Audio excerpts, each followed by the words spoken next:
Hello বন্ধুরা, good morning. তোমরা সবাই কেমন আছো? আশা করি প্রত্যেকেই খুব ভালো আছো আর সুস্থ আছো। আজকের এই ভ্লগটা ভীষণ ভীষণ স্পেশাল আমাদের কাছে। আশা করি তোমাদেরও খুব ভালো লাগবে। কি হয়েছে বলো তো? সকাল সকাল আমি সংসারে কাজকর্ম করতে শুরু করেছি। যেমন দেখতেই পাচ্ছো, সবজিগুলো কেটে নিয়েছি, মাছ টাছ ধুয়ে দেবো, তার জন্য সব গোছগাছ করছি। এর মাঝেই ফোন আসলো দাদার। বলল, কিরে আজ দুপুরবেলায় কি তুই ফ্রি আছিস? কোনো কাজকর্ম তো নেই তো? তো আমি বললাম, কেন, কি হয়েছে বল। তখন বলল, চল আজকে একটু সোনার দোকানে যাব, একটা স্পেশাল জিনিস কিনতে হবে। আর তোমরা তো সবাই কয়েকদিন ধরে শুনতেই পারছো, মানে আমার লাস্ট কয়েকটা ব্লগ জুড়ে, যে সামনেই আমাদের কয়েকটা বিয়েবাড়ি রয়েছে, প্রত্যেকটাই নিজেদের রিলেটিভ, খুব কাছের। তো সোনার জিনিস তো কিনতেই হবে। আর তার সঙ্গে সঙ্গে কিনবো একটা স্পেশাল জিনিস, তার জন্যই কিন্তু আজকে যাচ্ছি অলমোস্ট ফুল ফ্যামিলি সোনার দোকানে। আর কি বলো তো, এটা কিন্তু আমাদের পরিবারে ভীষণভাবে হয়, মানে ভীষণ পরিমাণে হয় বলতে পারো, যে কেউ কাউকে ছাড়া কোনো জিনিস ঠিকমতো ডিসাইড করে কিনতে পারি না, বা কোনো কিছু কাজ করলে তখন সবাইকে আমার প্রয়োজন হয়। তো দাদারও তাই।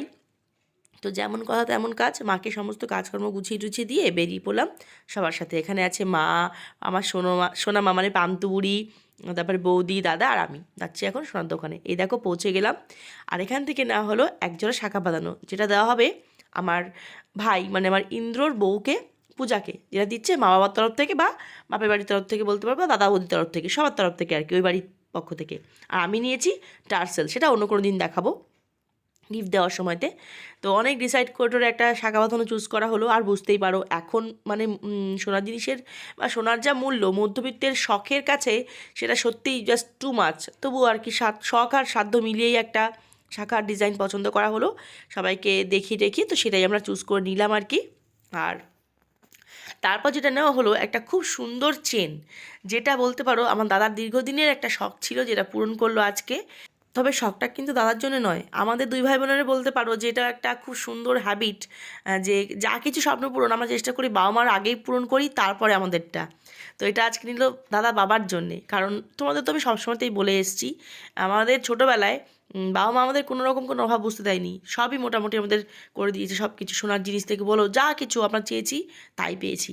কিন্তু নিজেদের কিন্তু কোনো শখই পূরণ করেনি। তাই এখন বড় হওয়ার পরে আমরা কিন্তু সেই দায়িত্ব নিয়েছি, দুই ভাই বোনে বাবা মার যা যা স্বপ্ন সবটুকু পূরণ করব। তো তার মধ্যে একটা দাদা আজকে বানিয়ে দিল, এটা সম্পূর্ণ দাদা দিল আর কি বাবাকেই বানিয়ে। তো আমি তো ভীষণই খুশি, আমাদের বাড়িতে সবাই খুব খুশি। ভীষণ সুন্দর ডিজাইনের একটা চেন নেওয়া হলো। আর বাবাকে আমিও দিয়েছিলাম, আমার বিয়ের পরে আমার শখ ছিল বাবাকে একটা আংটি বানিয়ে দেবো, সেটা দিয়েছিলাম। আর মাকে তো আমি টুকটাক যা যতটুকু পারি দিতেই থাকি।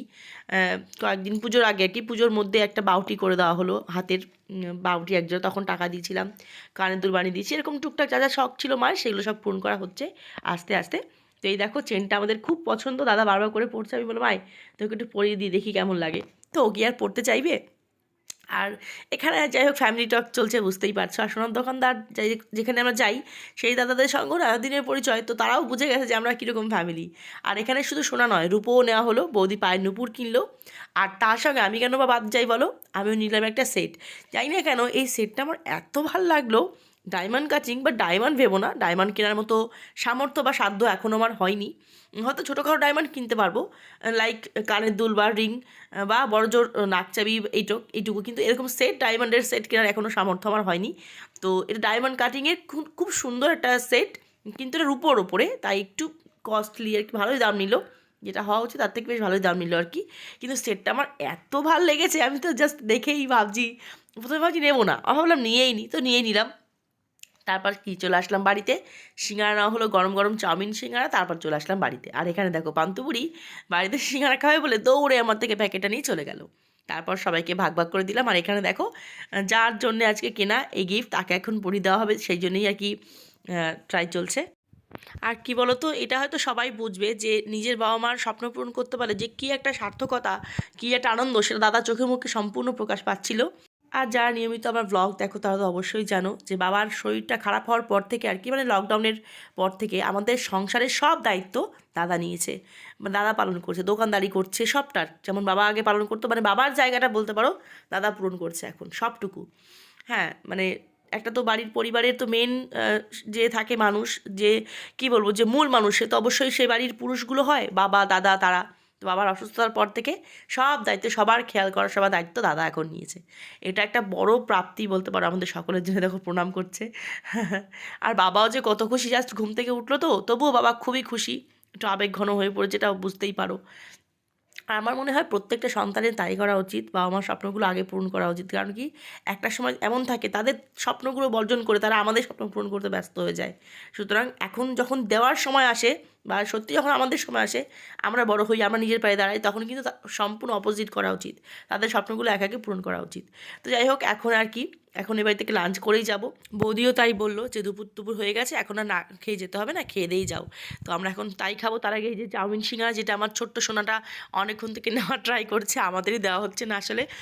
ভাবছি কি, বাবাকে চেনটা পরিয়ে দিই, তারপরে সবাইকে দিয়ে খাবো। তো সেটা ও আর শুনছে না। তো এখন ওকে বেড়ে দেবো, তারপরে আমরা সবাই লাঞ্চ টাঞ্চ করবো। তো এই আর কি, আজকেই ছিল এই পর্যন্ত ব্লগটা। কেমন লাগলো সেটা অবশ্যই কমেন্ট করে জানিও, তাহলে আমার খুব ভালো লাগবে।